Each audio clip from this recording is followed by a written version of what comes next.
Assalamualaikum warahmatullahi wabarakatuh. Waalaikumsalam warahmatullahi wabarakatuh.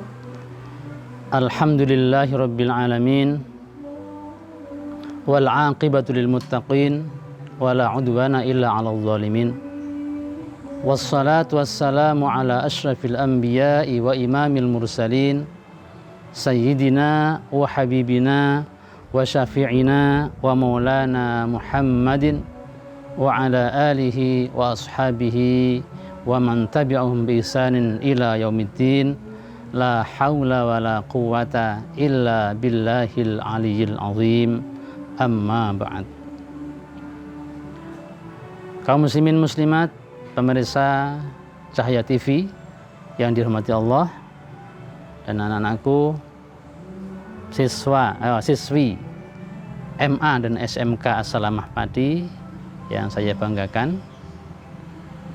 Marilah kita tak henti-hentinya selalu bersyukur kepada Allah Subhanahu wa taala atas segala nikmat, taufik dan hidayah yang senantiasa dilimpahkan kepada kita semuanya, utamanya nikmat iman, nikmat Islam, serta nikmat sehat walafiat.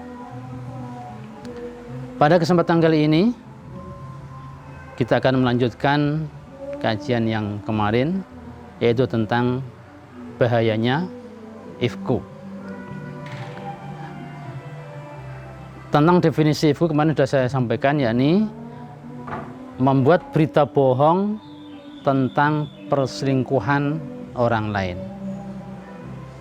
Dan ini pernah terjadi di zaman Rasulullah Sallallahu Alaihi Wasallam, bahkan menimpa salah satu istri beliau yang sangat beliau sayangi, yang sangat beliau cintai, yakni Ibunda Aisyah radhiyallahu anha. Dan kejadian itu, peristiwa itu diabadikan oleh Allah Subhanahu wa taala dalam surah An-Nur mulai ayat 11 dan seterusnya. A'udzubillahi minasyaitonir rajim. Innal ladzina ja'u bil ifki usbatum minkum la tahsabuhu syarran lakum bal huwa khairul lakum likulli imri'in minhum maktasaba minal itsm walladzi tawalla kibrahu minhum lahu 'adzabun 'adzim.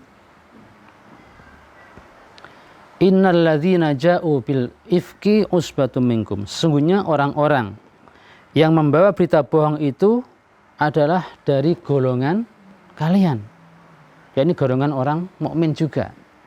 Itu ada 4 orang: Hasan bin Sabit, Abdullah bin Ubay, Mistah, dan Hamnah binti Jahash. La tahsabuhu syarran lakum. Janganlah kalian mengira bahwa berita itu buruk bagi kalian. Bal huwa khairul lakum. Tetapi justru berita bohong itu baik bagi kalian, yakni bagi keluarga Rasulullah SAW, karena mengurangi dosa-dosa mereka. Likulli imri'in minhum maktasaba minal ism. Bagi tiap-tiap orang dari mereka mendapatkan balasan dari apa yang mereka kerjakan. Walladzi tawalla kibrahu minhum lahu 'adzabun 'adzim. Dan siapa di antara mereka yang mengambil bagian yang terbesar dalam menyiarkan berita bohong itu, maka baginya azab yang besar. Kisah ifku ini bermula dari Ibunda Aisyah radhiyallahu anha. Biasanya Rasulullah SAW ketika mau melakukan perjalanan jauh, beliau mengundi istri-istrinya. Siapa yang keluar undiannya, dialah yang akan diajak oleh Rasulullah. Nah, pada satu peperangan, Rasulullah mengundi dan yang keluar undiannya adalah Ibunda Aisyah radhiyallahu anha. Singkat cerita, setelah selesai perang, dalam perjalanan pulang, para sahabat kecapean, istirahat di pinggir jalan. Ketika mereka sedang beristirahat, Ibunda Aisyah perutnya mules. ya, beliau buang hajat, menjauh dari tempat mereka beristirahat. Setelah selesai buang hajat, kembali ke tempat mereka masih tidur. Tapi Ibu Aisyah merasakan ada sesuatu. Dia gerayang itu apa ya? Ya, ternyata apa? Kalungnya jatuh. Maka beliau kembali lagi ke tempat buang hajat tadi untuk mencari kalung. Setelah kalungnya ketemu, beliau kembali ke tempat mereka beristirahat. Ternyata mereka sudah pergi. Dan waktu itu Ibu Aisyah duduk di dalam apa itu namanya, di tandu ya, tandu yang tertutup. Kemudian tandu ini dipasang di atas punggung unta. Nah, karena mungkin mereka sambil agak ngantuk, dan waktu itu si Ibu Aisyah masih muda dan kurus, sehingga mereka mengangkat tandu ke atas punggung unta ini tidak curiga kalau tandunya ini kosong. Maka berangkatlah mereka. Kemudian karena mereka sudah tidak ada, Ibu Aisyah radhiyallahu anha tiduran, ya tidur di pinggir jalan tempat mereka istirahat. Barangkali di tengah perjalanan setelah mereka jalan, mereka menyadari bahwa tandunya kosong. Tapi ternyata tidak. Nah, kebetulan ada seorang yang bernama Sofwan bin Mu'attal. Sofwan bin Mu'attal ini sering tiduran, sehingga dia ketinggalan. Kebetulan ketika sampai ke tempat mereka istirahat tadi, terlihat olehnya ada seseorang yang sedang tidur di pinggir jalan, dan dia tahu itu adalah Ibunda Aisyah. Maka Sofwan bin Mu'attal mengucapkan istighfar, inna lillahi wa inna ilaihi raji'un. Istri Rasulullah tertidur di pinggir jalan sendirian. Dengan istirjanya itu, Sofwan terbangun.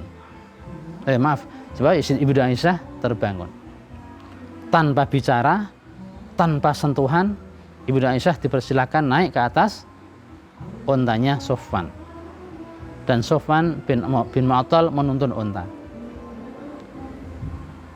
Karena perjalanan agak jauh, sampai pagi masih di perjalanan. Kebetulan ada orang-orang yang melihat. Bagi orang munafik, wah ini berita hangat. Ya. Sehingga orang-orang munafik, yaitu Abdullah bin Ubay, membuat berita bahwa Aisyah, istri Muhammad, telah berselingkuh dengan Sofwan bin Mu'attal.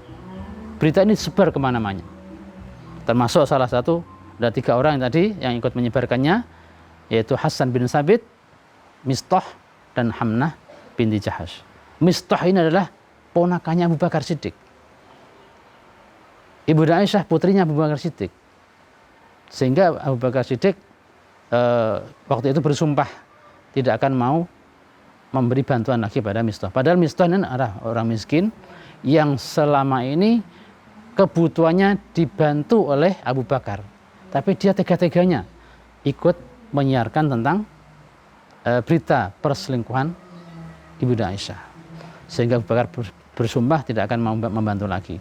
Tapi sumpahnya itu ditegur oleh Allah Subhanahu wa taala, wala ya'tali ulul fadli minkum was-sa'ati ayyutu ulil qurba wal yatama.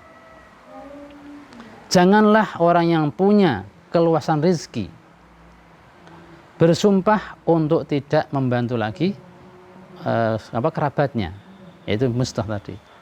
Sehingga dengan teguran itu akhirnya Abu Bakar membatalkan sumpahnya dan beliau tetap membantu Mistah.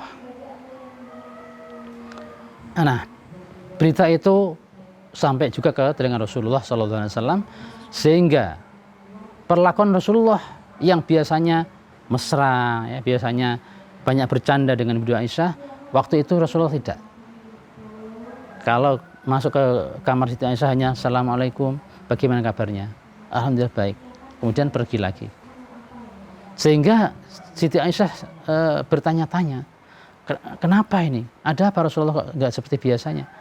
Kemudian Siti Aisyah bertanya kepada pembantunya namanya Barrah, ya Barrah, kenapa Rasulullah nggak seperti biasanya?